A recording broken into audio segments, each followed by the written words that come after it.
Ребята, доброе утро всем! Привет из Одессы! Сейчас я вам расскажу, сколько у нас градусов. У нас плюс 2. Плюс 2 градуса. Мне надо полить цветы сегодня. Как ваше ничего? У нас вроде так более или менее. Ситуация со светом продолжает оставаться сложной. Нам вчера, после 2 с лишним суток, вчера в 6 утра включили свет. И у меня вчера был не выходной, а, знаете, наоборот, рабочий день. Потому что надо было все, я открыла проветрить, надо было все перестирать, то, что накопилось за пару дней, приготовить кушать. Сейчас еще, пока есть свет, буду готовить. Вчера даже пригласила свою куму, говорю, приходи. У нее соседняя 16-этажка, им свет не дали. Вот у нас свет есть. И мы рядом, но у них света нет, у нас есть. Я говорю, приходи, тебе завтра на работу, хоть искупайся, что надо там, заряди. В общем, она долго сопротивлялась, стеснялась, но пришла. В общем-то, посидели, попили чай, покупались и позаряжали ей гаджеты. Что вам рассказать? Всю ночь были тревоги. Я проснулась, слышу бабах, бабах, бабах. Ну, где-то не над нами. Мои не проснулись, спали. Я очень четко сплю, очень. И, короче говоря, я встала, смотрю на часы. Было 3:30 утра. Я пошла, посмотрела в окно. Порадовалась, что появился свет и в ближайших домах. Сейчас учеба у нас. Эта неделя у нас онлайн у детей. Мы проголосовали за онлайн, а потом распоряжение пришло. Уже спустили распоряжение, что все занимаются онлайн. У кого есть такая возможность, у кого есть электричество. Мы позаряжали все свои аккумуляторы. Муж даже сделал еще, у нас и раньше, в начале войны, было освещение, там чуть-чуть ленты в коридоре, чуть-чуть в туалете, чуть-чуть в ванной, ну везде вот эти провода висели от аккумулятора.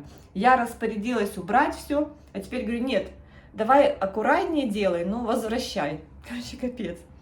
Так, новогоднего настроения я не чувствую от слова совсем.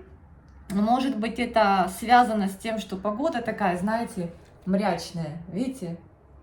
Вон. Птицы летают у нас там. Полеты у голубей.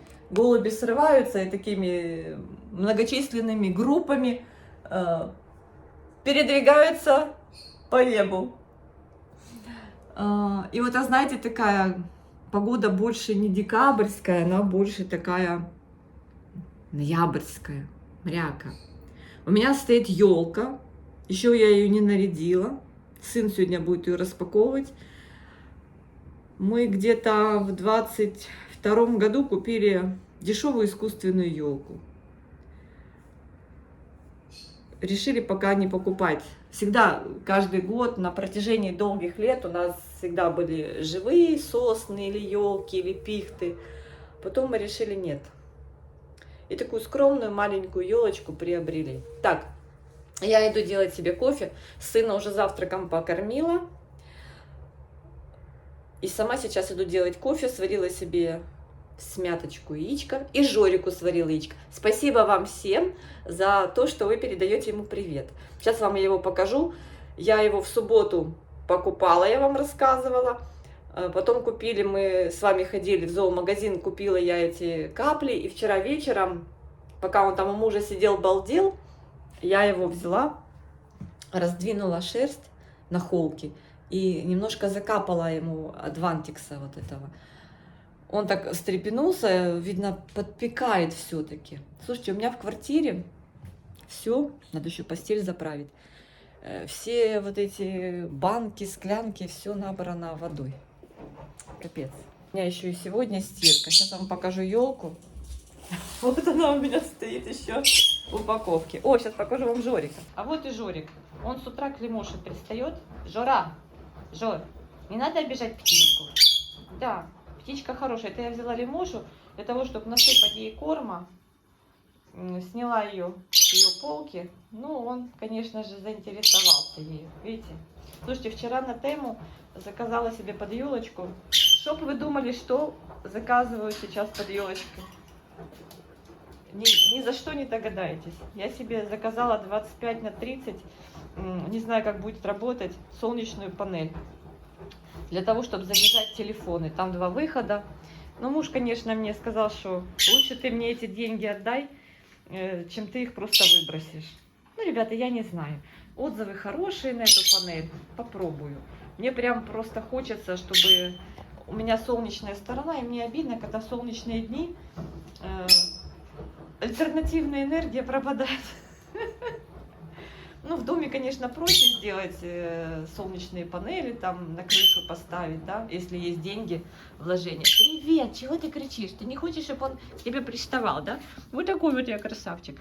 Ну, а в квартире у нас есть такие варианты. Не кричили, может. У нас есть такие варианты, там, где люди монтируют панели. Жорочка, это елочка. Это сегодня будет наряжаться елочка. Или мы только сегодня еще найдем место, где ее поставить. И это вот, не знаю, ребята. А там такая 25 на 30, за окно вывесить ее. Посмотрим. Жорка, не ешь елку. Это новогодний атрибут праздника. Зачем тебе ее есть? Да, ты сейчас ее... Я так и знала, что ты будешь ее хрыть. Балабес. Балабес. Такой пушистый. Надо сейчас его еще раз чесать. Такой пушистый, не ешь. А он у меня стащил кору, я вижу, у него кора там погрызанная. Мне писали в комментариях, чтобы мне эту агросетку купить. Все жду, когда он поумнеет и перестанет лезть на нижние полки к цветам. Да? Слушайте, нашла еще бесхозное ведро, налила еще водички сюда. Ну, конечно, оно прозрачное и зацветет быстро. У нас, когда нет света, у нас нету и этого самого подкачки. Плохая подкачка и плохо вода течет. Мой завтрак. Мой и Жоркин. Жорки перепелиное, мне куриное. Да? Мне там писали, что яйцо куриное. Именно яйцо, а не яичко. Да? Потому что яички у мужчин. Да, Жорка? Кто-то мне написал такой веселый комментарий. Спасибо. Да? Ты уже знаешь, что там будет вкусняшка? Он любит желточек. Он очень любит желточек. Сейчас я почищу, тебя угощу. Так что, ребят, а я еще, наверное, творог поем. В общем, вот такая у нас мряка за окном. 3 градуса. Гляньте. Обняться и плакать. Но попозже пойдем с Жориком погуляем. Такая мряка. Ну, вижу, вот в том доме свет есть. Надеюсь, что потихонечку нас подключат. Ой, бедные рыбы. 2 суток были без аэрации, без света. Но до этого были 6 суток без ничего. Выжили. Смотрите, какие тренированные. Я уже думала брать трубочку и дуть им воздух. Потом думаю, господи, уже как будет. Ой, они красивые, да, девчонки? Смотрите. Девчонки и мальчишки, вам привет от нас из Одессы. Там мой студент веселится, не пойму, есть урок, нету. Костя, есть урок, что-то вы там веселитесь? Урок есть?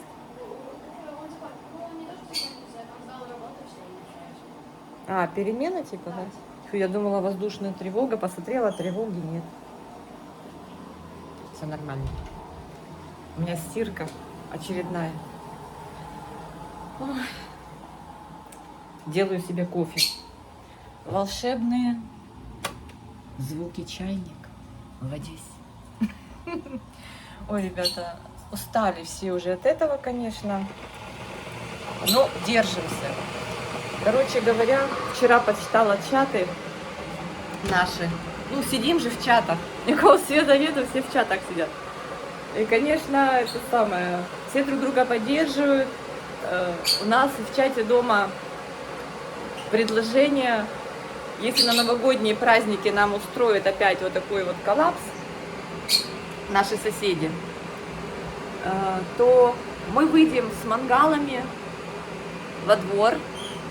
Уже распределили, у кого написали, у кого есть мангалы, мяско, лавашики.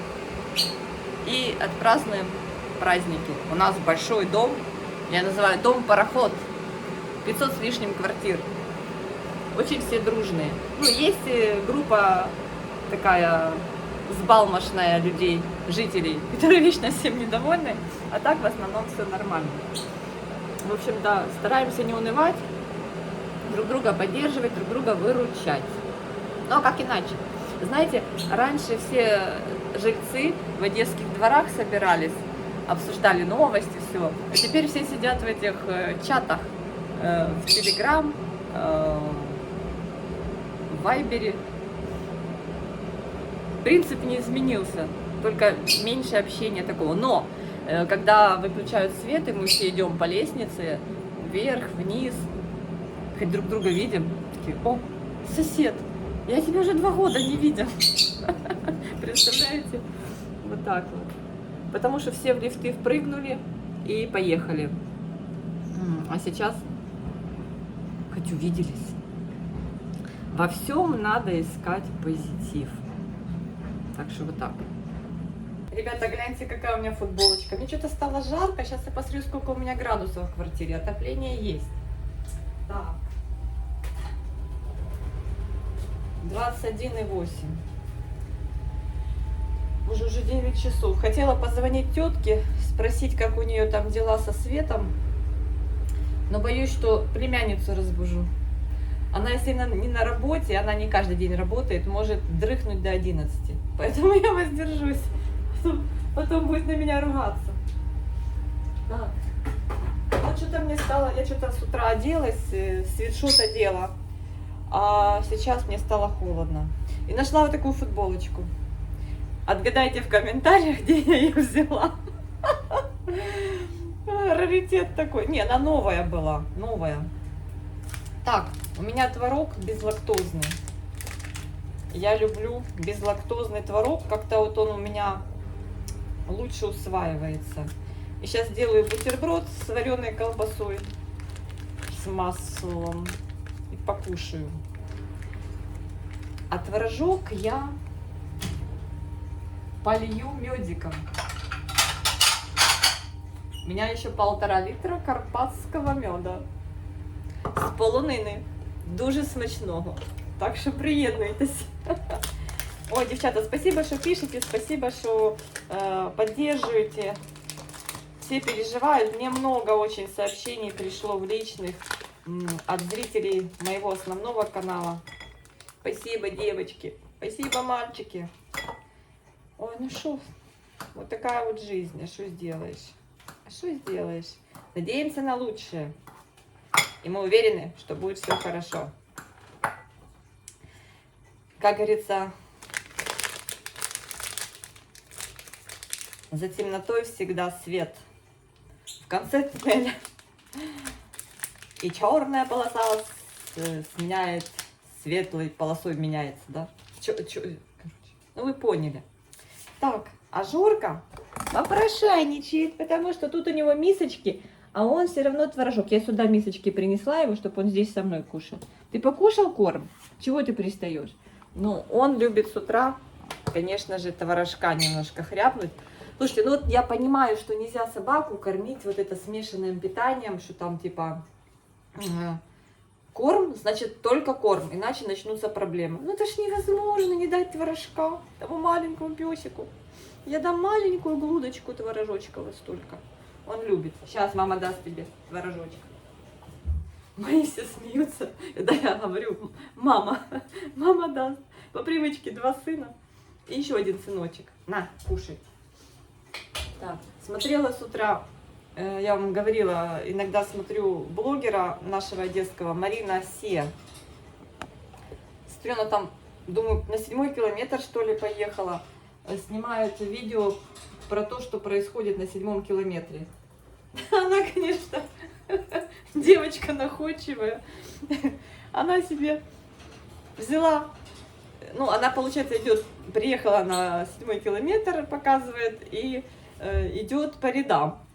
Ой, я тоже, боже, 100 лет не была на 7-м километре.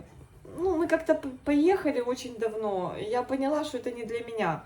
В молодости мы там еще пропадали, а сейчас это вообще не для меня. Не любитель я 7-го километра, эти ряды, эти улицы, это суета, короче, не. Я так зашла, взяла и ушла. Ну и, короче говоря, про Марину. Смотрю, ассортимент, который она показывает в контейнерах, какой-то да более летний, весенний-летний. Вижу, люди попадаются в кадр, одеты как-то по-весеннему, даже по-летнему, я бы сказала. Джинсы все дырявые, кроссовки летние. Думаю, не поняла. Я же знаю, что у нас на рынках ассортимент в преддверии очередного сезона, он всегда обновляется. То есть, если вы приехали весной, то весной вы там зиму тяжело найдете, например. Больше лета будет, процентов 98. Также осенью. Вот мы, помню, собирались в Египет и поехали, летние вещи, ну как вот, футболки поизносились за лето, а мы в декабре собрались в Египет. И получается, мы поехали на рынке посмотреть футболок, шорты, там же жарко в Египте. И мы ничего не могли купить, потому что на рынках все уже припрятано на складах до следующего сезона. А здесь смотрю на видео, она показывает летний ассортимент товара. А тут до меня дошло, что видео-то старое. А потом она вставила, поскачивала со всех социальных сетей, с телеграм-каналов вот эти вот видео, посвященные событиям, которые происходили на днях на 7-м километре. Я так поняла, что какое-то замыкание было, и загорелись торговые точки, в общем. И сверху наложила на свой голос, рассказала. Думаю, молодец, находчивая. И думаю, интересно, почитаю комментарии. Народ вообще допетрил, что видео, ну, как бы, не сейчас снято. Есть пару человек, до которых дошло, что, как бы, порванные джинсы, летние кроссовки, футболки, там, свитшоты, ну, уже с длинным рукавом. Но, скорее всего, что это весенний ассортимент. И вот находчивая дамочка, молодец. Всегда хвалю за находчивость. Так что вот так, творожок, иду делать кофеек. И мне, ребята, надо сделать, купила крылышки домашние куриные. Я хочу сделать, я не могу назвать это пловом, скорее это рисовая каша. Дело в том, что мясо покупать много я боюсь, потому что выключают свет, нестабильно в морозилке. Поэтому я купила крылышек. Я их сейчас вот так, куриных, порежу на 2 части. Хорошее крылышко с плечиком, видите, с плечиком. Вот я люблю крылышко, когда оно идет с плечиком, больше мяска. И домашнее. Но немножко у меня подморозилось. Я его обжарю, пока есть свет на сковородочке, с морковочки туда, лучка, и потом риска. И сделаю кашу а-ля плов. Потому что плов – это плов. Он должен в жиру быть, не на крылышках. А это будет диетическая рисовая каша. Ребята, я не умею делать громких названий, как Марина и другие блогеры, для того, чтобы привлекать аудиторию. Как называть, так называть. Вы пришли, спасибо. У нас уже 133 подписчика. Кто не знает, это мой новый канал. Я здесь рассказываю о своей жизни. Так, вкратце. И рассуждаю, размышляю. И натуральным образом, карпатский мед, это вот, слушайте, он вот в августе мы его покупали, прямо из бочки, из которой качают мед. И вот он только-только, девчонки, мальчишки, начал сахариться, вот чуть-чуть. Я прям такая довольна, я люблю жидкий мед. В общем, короче, каких-то придумывать названий, ой, там много, да? Я уже разошлась. Вкуснота. Боже, какой он, аж прямо, класс. Вкуснючий, с половиной. У меня в такой креманочке он. У меня, конечно, есть еще один мед, сейчас покажу, который мои едят. Он наш местный. Я покупала у нашего, у нас доктор, знакомая, дети ходили вместе в школу, она невропатолог. И они держат пасеку. И она летом в Фейсбуке, смотрю, появилось у нее сообщение, что она продает мед. И вот мы, это по-моему, июньский, в июне выкачанный, разнотравье. И вот у меня такой мишка. богемское стекло. И вот ее медок у меня здесь. Тут такая пчелка, девчонки, классная. Вообще клевая такая штука. Я в розетке купила. Разорилась. Но мне нравится, когда мед так красивенько в такой штучке. Ну, а мой, который я ем, жидкий, он у меня в другой штучке. Так вот, купила мед. А насчет заголовка. Вот это я как начинаю издалека. Я не умею писать такие громкие заголовки. Да я не хочу. У меня уже чайник остыл. Почему? Потому что на эти громкие заголовки слетается определенная публика, которая очень агрессивная. И сразу же начинают фигню писать в комментариях. И ботов куча приходит. В общем-то, будем потихонечку, без суеты, без этих случилось, все уезжают, ужас, кошмар, да? Будем потихонечку, без всякой вот этой вот ерундистики. Так, уж у меня кофе заканчивается. Не, у меня вот этот сублимированный кофе Алаказай фирмы. Его уже нет в продаже, просто племянница работает на этой фирме.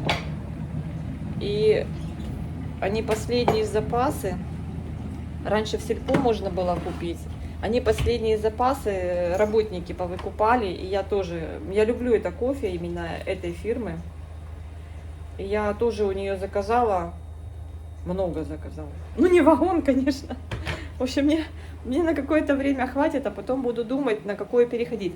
Ребят, я не могу пить кофе, которое заварное. А у меня аритмия, и мне так вставляет, что мне плохо после этого. А после такого ободячного нормально. Компот. Так что вот так вот. Обойдемся мы с вами без громких заголовков. Будем писать просто Одесса. Одесса на проводе, Одесса на связи. В общем-то, вот так. И что хотела сказать. Пишите комментарии. Ставьте даже в комментариях просто какой-то смайлик. Я буду знать, что вы со мной на связи. Просто бывает даже некогда, спешишь, там быстренько смотришь, вот это вот писать, вот неохота. Смайлик, чпок, и все. И я довольна, и вы довольны. Так что спасибо вам за ваши комментарии, за ваши добрые, теплые слова. Жорка-попрошайка. Я теперь кушаю. Ладно. Очищу яичко. Оно уже разбито. Белок я сама съем, а ему дам желток. Это каждый день. Ты же корм поел. Нельзя столько кушать много. Да? Скажи, давай, не жлобся. Давай мне скажи витаминки. Да. Ой, ребята, понедельник день тяжелый.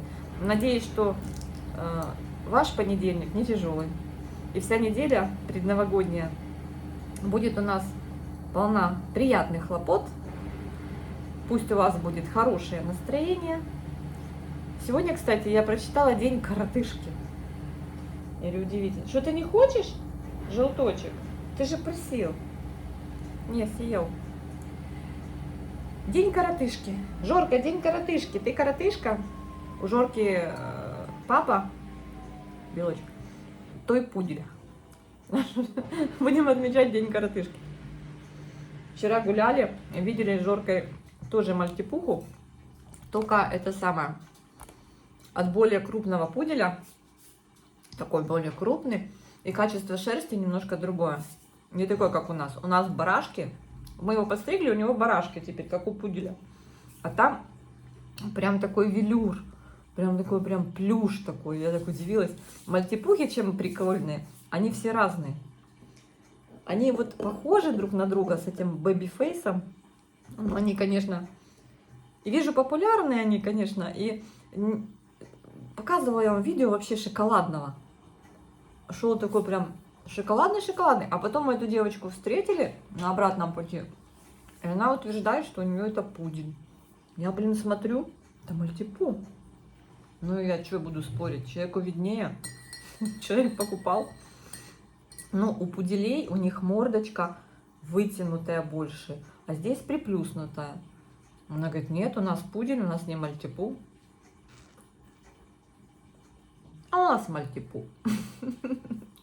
Я, блин, сейчас досижусь, что свет вырубят, и я не успею плов сделать. Ну, кашу.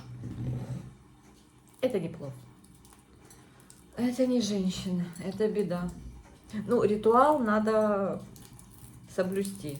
Завтрак должен быть такой в спокойной атмосфере, в спокойной обстановке.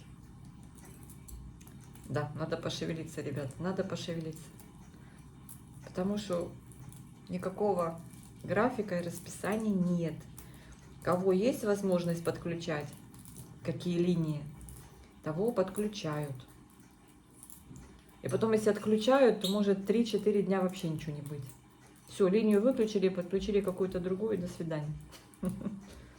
У нас, знаете, какой график? 3 через 6, 2 через 3. Это я про сутки, не про часы. Так что будем друг к другу ходить. Ну, купаться, стираться. У тех дали свет. Те приглашают. Так и проживем. Так и проживем. Лучше, конечно, когда в доме, в частном, и полная автономия. Но опять-таки, у нас в частных домах в округе городское водоснабжение. Мужева сестра не подумала об этом. Генератор есть, а воду в городе выключили. Иду, там машинка меня постирала. Воду в городе выключили, и все. У них запаса нет. Теперь надо какую-то, говорит, емкость, гидрофор. Так что вот так. Надо выживать. Выключила лишний свет, нечего гонять. Читаю родительский чат. Многие дети не могут выйти на занятия онлайн, потому что кто-то с 19 числа без света, кто-то с 18 числа без света. Уже гаджеты все сели. Но мои бегали в пункт незламности, заряжались. Муж брал на работу, заряжал аккумулятор тоже. Я очень надеюсь на свою вот эту 25×30 солнечную панель. Там два, я же вам говорила, 2 выхода, можно 2 телефона подключить. Так, я все никак не соберусь, надо идти уже работать, варить, кушать. Я сейчас через часик позвоню тетушке и скажу, что она далековато живет, но не придет, чтобы зарядить гаджеты. Но у них есть газ и вода. Чтобы помыться, постираться, они на газу греют, то у меня газа нет. 12-этажка. Вчера у свекрови были. У нее тоже, хотя новострой, света не было. Там целая улица новостроев у нас. И света не было. Так жутко. Но у них генераторы, подкачка отопления и своя горячая вода. Но она дорогая за куб. Что там около 100 гривен куб горячей воды. Но они газом греют и дешевле, конечно, бойлером. Но когда нет света, можно включить из стояка горячую воду и купаться. И они мне говорят, в принципе, света нет, но у нас есть газ, у нас есть горячая вода. И в подъездах парадных освещение на этажах за счет генератора. Ну, соответственно, оплата в месяц достойная за такое жилье. В момент, когда работают генераторы, обслуживание, топливо на заправку генераторов, все ложится на плечи, конечно же, жильцов. Зато комфорт. А, еще даже ездят лифты от генераторов, запитанные. Потому что у нас племянник на 25 этаже. Я говорю, Владик, как ты нормально, ну, молодой, но все равно. Он говорит, у нас лифты работают. Говорит, единственное, вот нету света. Не включишь бытовую технику. Ну, помыться можно, руками постирать можно. Я говорю, ну, и не, на 25-м, это в 25-этажке в Кадорах, там нет газа. Ну, молодежь там в основном живет. Они все по кафешкам, заказ, доставка еды, так что не страдают. У меня, кстати, кума тоже в соседнем доме, в ресторане еду заказывала. Она говорит, я целый день на работе, прихожу, уходила, света нет, прихожу, света нет. 2 детей. Заказала в ресторане, говорит, и первое, и второе, все привезли, говорит, и нормально. На ужин кефирчика купили с булочкой, попили, все нормально. Короче, все выкручиваются как могут. Все, я иду делать плов, ребят. Покажу, что получится. Не плов, а кашу с крылышками рисовую. Друзья мои, 22 декабря, День енергетика, конец света отміняється. Дякуємо енергетикам за світло в наших домівках і незламну працю. Низький уклін. Что вкусненькое, пловчик? Ты уже голодный? До плову. Дозвонилась тетушке, у них дали свет в 3 часа ночи. Я рада, я очень рада. Блин, что-то оно все тут от влажности скомкалось. Сейчас вам покажу, что тут у меня происходит. Короче, будет плов. Сейчас рис помою. Позвонила, говорю, племянница взяла трубку, говорю, ну что там, есть свет? Говорит, да. Я говорю, ну слава богу. Говорит, заряжаемся, все делаем, стираем. Я говорю, ну давайте, давайте, говорю, не отвлекай. Кто досмотрел видео до конца, помашите ручкой в комментариях. Мне будет очень приятно. Всех обнимаю, всем мирного неба, всем всего самого-самого наилучшего. И еще раз с Днем энергетика. Поздравляю всех, кто работает в этой отрасли. Пока-пока. Натала, ты скучаешь? Приходи на каток. Сереж, вот прошу, чтобы он встал на коньки, а он отказывается, не хочет вставать на коньки. Ну, мы можем с тобой вот тут на плюшке проехаться за 200 гривен вот так вот. Так что, если там темно и скучно, приходи, народа много.